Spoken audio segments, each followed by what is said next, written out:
welcome back to our channel. And in today's video, kamusta na kayo guys? Ilang araw ulit ako hindi nakapag-vlog? 2 days. Yon. And alam nyo, dahil na-miss ko ang ating mga halamang succulents, yung ating mga first love dito, yan yung ating topic for today. Since naman na okay na sila, kasi before guys, I think mga before months, naglaga sila nung time na umulan. Hindi ko na matandaan kailan ba umulan dito. Basta yung dalawang sunod na malakas na ulan, bagyo, I think ay yung karamihan ng mga succulents ko nalagas, yung mga first time kong inalagaan, nalaga siya, and yung iba nagre-recover, kaya hindi ko gaanong pinapakita sa inyo yung iba. Actually, yung iba nga namatay. Pero, yung mga natira dito, ito talaga yung matitibay. Meron din naman ng mga first time ko inalagaan na matitibay din, at least lumalaban sa ulanan. So, ngayon, eto mga nandito sa lamesa, yan o, ano siya? Pupugutin natin or puputulin natin to make it flash or bushy. Kasi guys, kung mapapansin nyo, eto isa to sa ganyan siya, oh. Hindi kasi siya maganda for me. Hindi ko siya tinanggal dun sa sabitan kasi aanuhin ko lang siya, ititrim kumbaga. And then eto, kung mapapansin nyo, red yung kanyang pot, which is simula nung binili ko siya, hindi ko na siya pinaltan kasi ang hirap niya, mother plant kasi yan. And eto guys, naglagas din siya ng bongga dahil yung kanyang potting mix dyan is putik. Hindi ko alam kung ano tawag dito ha. Para siyang kulay putik pero hindi naman siya matigas. Yan. Kaya lang, hindi siya kasundo dito ng ating mga ibang succulents. Etong si Purple Delight ay hindi naman siya gaanong maselan. Pero kung mapapansin nyo, ang haba na kasi ang legi na. Ayan o. Well, maganda siyang pahabain pa. Kaya lang, maglalabas kasi ako nito as in doon sa labas natin. And eto, pupugutin ko kasi may mga bagong tumutubo din. Tapos yung kanyang pagkalash is nandito lahat sa gilid. Ayan, nandito. So, yan yung tatanggalin natin or ititrim. Uy, bunggit! Papakita ko lang sa inyo to. Ayan, naka-recover na siya. Isa siya nung binagyo na hindi siya maganda talaga as in. Tapos ngayon, napansin ko, ayan na siya. Lush na siya. Isang piraso lang to before pero ngayon, ay, lush na siya guys. And nagbabalak ako na ilabas siya dahil dun sa area na pinaglalagyan niya hindi maaraw. Ayan, nilagay ko lang. And then, eto, iriripat ko na rin. Ito yung variegated blood moon. So, iriripat ko siya kasi sobrang laki sa pot niya. And then, eto, ayan din, yung mga propagation ko before, ayan, naglegi na siya. So, kakat natin yan para mag-babies yung mga gilid-gilid. Ilapit ko kayo dito sa ating gagawin kasi medyo maaraw pa. 3 o'clock pa lang yata. And akala ko uulan na naman kasi madilim kanina ng 12 o'clock. May gunting lang tayo dito sa area na to. Dito lang tayo magupit kasi kakalinis ko lang dun sa kabilang gilid and basa yung sahig.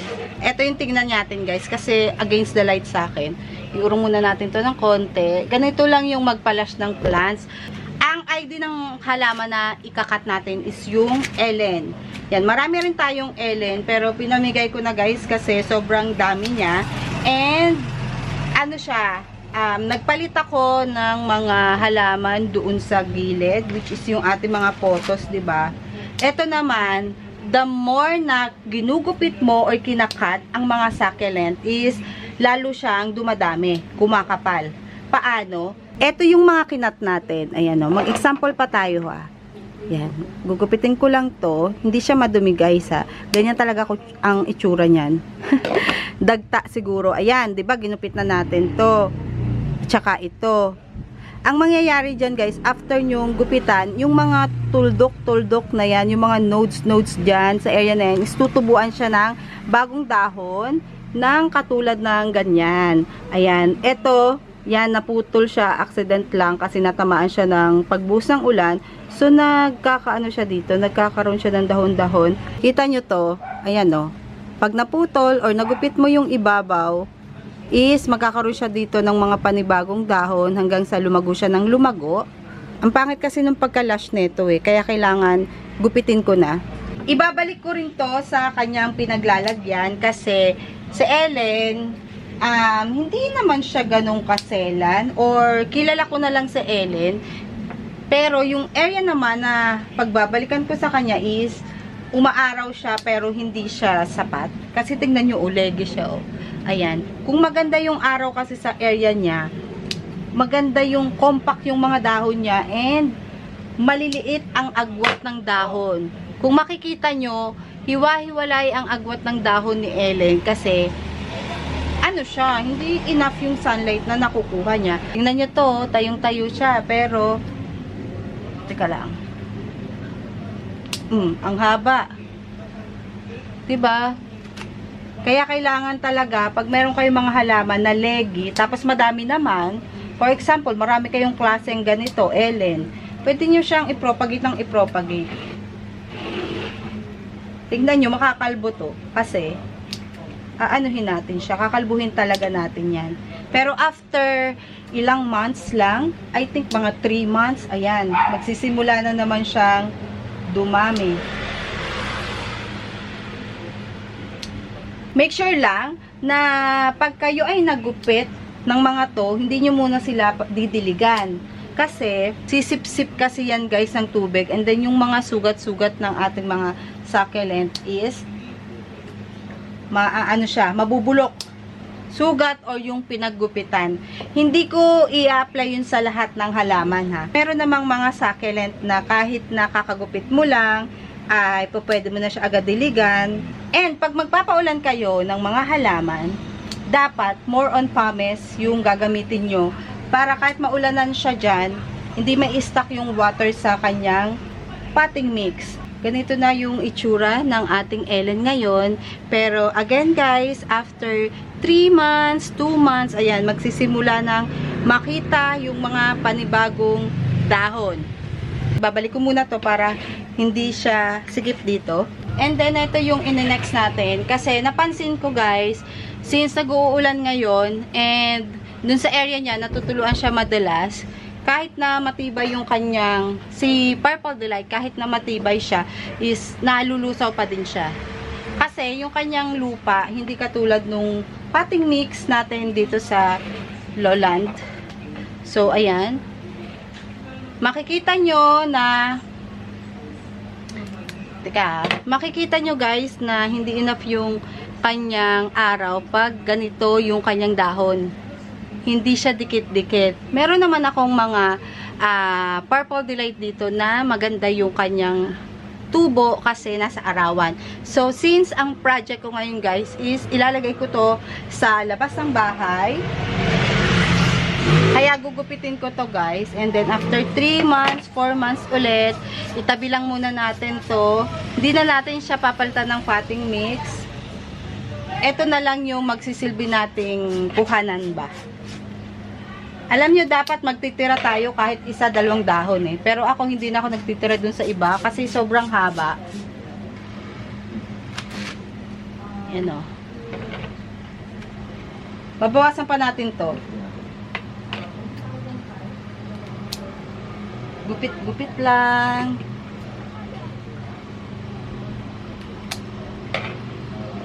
Ito yung best time para maganito kayo ng inyong mga halaman. Katulad nito guys, oh. Si Purple Delight, nagkaroon na siya ng 2 suloy dito. So, ito na lang isa, yung pinakamalaking stem yung kuhaan natin. Ayan. Let's see kung puputulin ko rin to.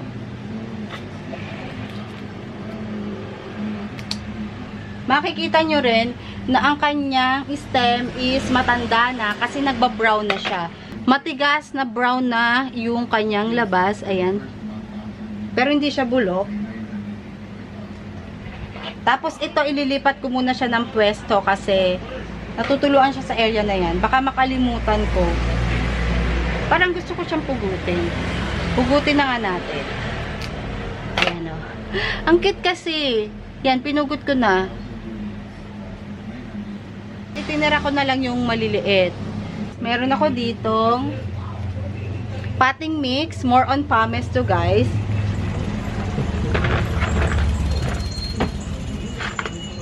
Alam ko na yung sasabihin nyo, bakit hindi mo ini-air dry? Well, dapat talaga ini-air dry muna itong mga succulents. Pero ako guys, hindi ko na siya i-air dry kasi subok ko na si Purple Delight. Pero kung kayo gusto nyong i-air dry ng at least 1 week, okay yan. Hindi naman siya mamamatay kahit na i-air dry mo siya ng matagal. Ito naman, katulad ng sinasabi ko, subok ko na si Purple Delight na kahit hindi mo siya i-air dry is mabubuhay siya. Di rin natin to didiligan. Ako guys, dito ako magkakasundo kami ng Purple Delight. Hindi ko siya didiligan at least 2 weeks. Yes guys, 2 weeks okay yan sa akin kahit walang dilig si Purple Delight. Hindi siya mamamatay. Basta wag niyo muna siyang paarawan. Pag ganito naman, sobrang haba nung kanyang buntot. Gupit natin to. Ay, ano ba yung lahat na lang nalalaglag?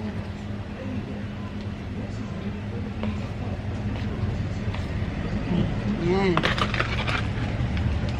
Dito naman, since malalaki yung kanyang pagkakaano natin dito, pagkakaputol, ang gagawin ko dito is pagdadalawahin ko siya. Yan. Tapos, dalawang tusok din ang gagawin ko. Yan. Same dun sa isa. Ay! Papaka-clumsy ko ngayon. Natatapon yung mga ano. Kakagupit. Kakaano ko lang eh. Kakakawalis ko lang eh. Alisin muna natin to.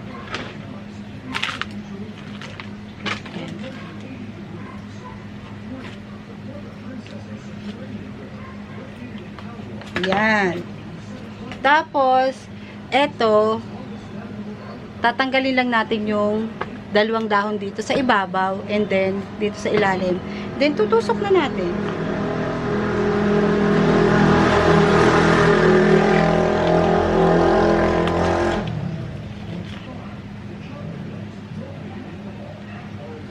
Yan. And gagawin ko lang to sa lahat.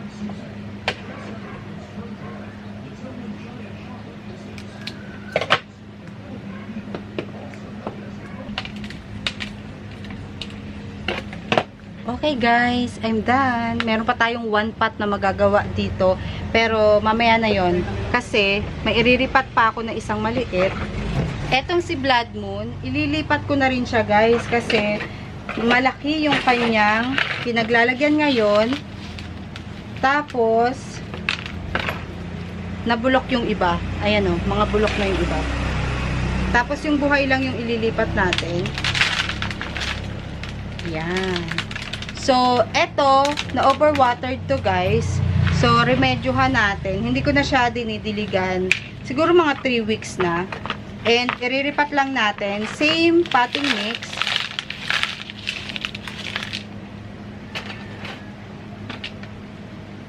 Ayan, ganyan lang.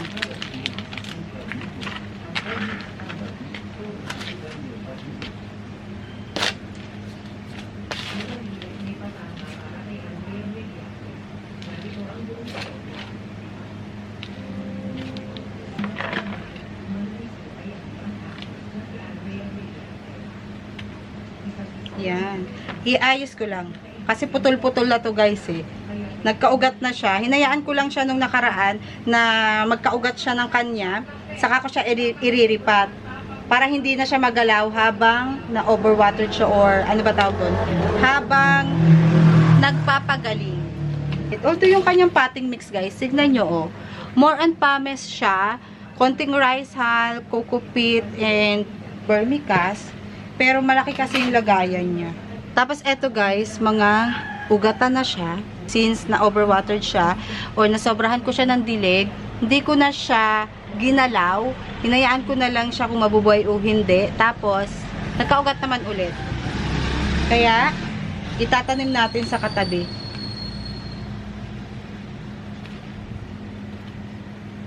Ito pa oh, madami yan guys oh. Tingnan nyo. Ugatan na siya.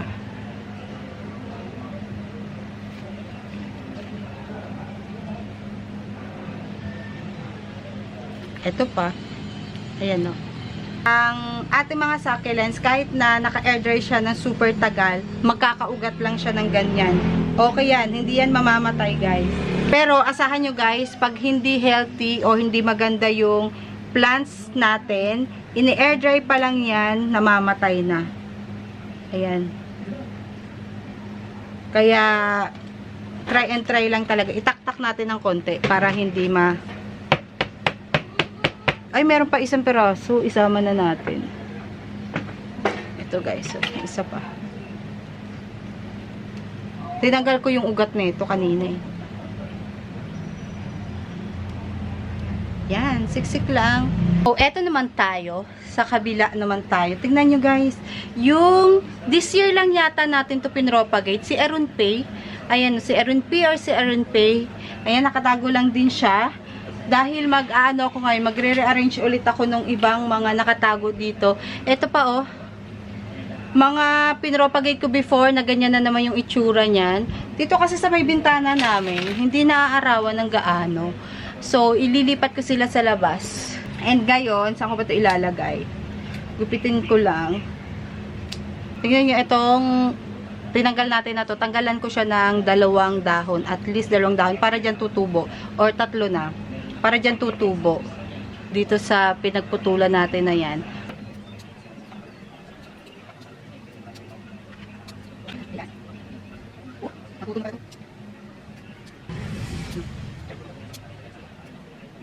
Mabait lang din naman tong si Aaron Pay. Diretso na rin siya. Wala nang air dry, air dry.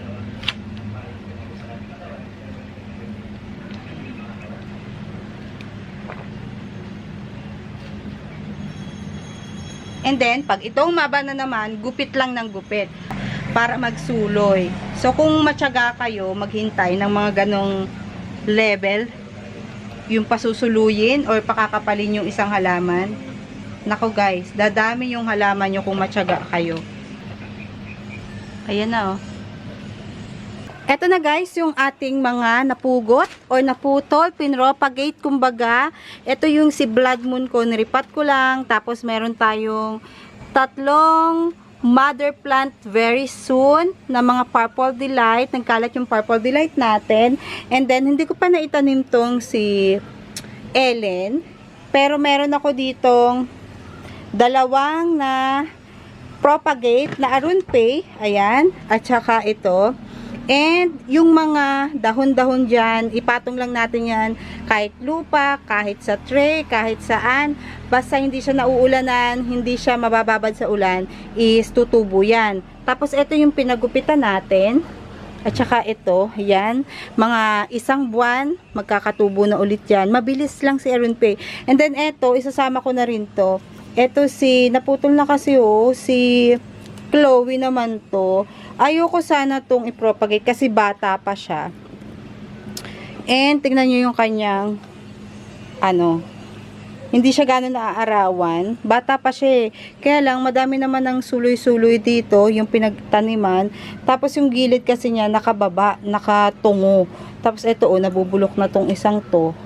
So, i-propagate ko na rin yan. Hindi ko napakita sa inyo. Katulad lang din nung mga pinagagawa ko. Ito namang si mother nito, yung pinagpugutan ko before. Ito siya. Ayan, ito yung mother Chloe ko. Pero guys, meron pa akong Chloe dito eh. Ito Ayan. Iniisip ko kung ililipat ko siya ng pwesto kasi dito sa area na to, parang hindi enough pa yung kanyang araw. Kasi syempre, nagkaroon tayo dyan ng mga mother sa ibabaw. Naaarawan dito pero hindi pa siya enough. Ito, pupugutan ko na rin to. Si Aaron Pay pa din. Tapos ito na si Ellen. Nilagay ko dyan. Itong mga to okay dito. Ayan Magaganda yung area na to. Ito, bumaba na ng bongga to Si Peach and Pride. Hindi ko naman siya mailagay dito yung iba. Kasi, kasundo ng ating mga gymno yung area dito. So, ito pa, ayan pa, mga pinagkukuha ko dito. Kasi, pag nag-propagate tayo guys, ayan, mapupuno ulit itong ating garden ng mga succulents. Pag propa tayo ng propa. Ayan, kung mahilig kayo sa mga succulents guys, ganyan yung gawin nyo. And wag nyo siyang, katulad ng sinasabi ko kanina, eto sa akin nag-work yung hindi ko siya dinidiligan at least 2 weeks, 3 weeks, depende sa akin guys. Pero pag nakikita ko na may nagba-brown na dun sa dulo, ini-sprayan ko lang siya ng water. Brown or yung nagiging crispy yung dahon niya, is ibig sabihin, gusto na niya magpadilig. So, ini-sprayan ko siya ng water. Or pag umulan, papaulanan ko sila at least mga 30 minutes. Tapos, enough na. Okay na. So, ayun lang guys ang ating video for today. Sana nagustuhan nyo. And, syempre, dahil nasimulan ko na yung mga ginagawa ko ngayon, idedire-diretso ko na off-cam. And, maghahanap pa ako dito ng mga pagkakabisihan ko. Since na feel ko lang magtanim ngayon. Medyo matagal na rin ako hindi nagtanim. Nagtanim ako 1-2 peraso lang. Pero yung ganitong maramihan, parang namimiss ko kasi magtanim ngayon. And ayun guys, see you on our next video para hindi na ako gabihin dito sa aking mga tinatanim. Bye!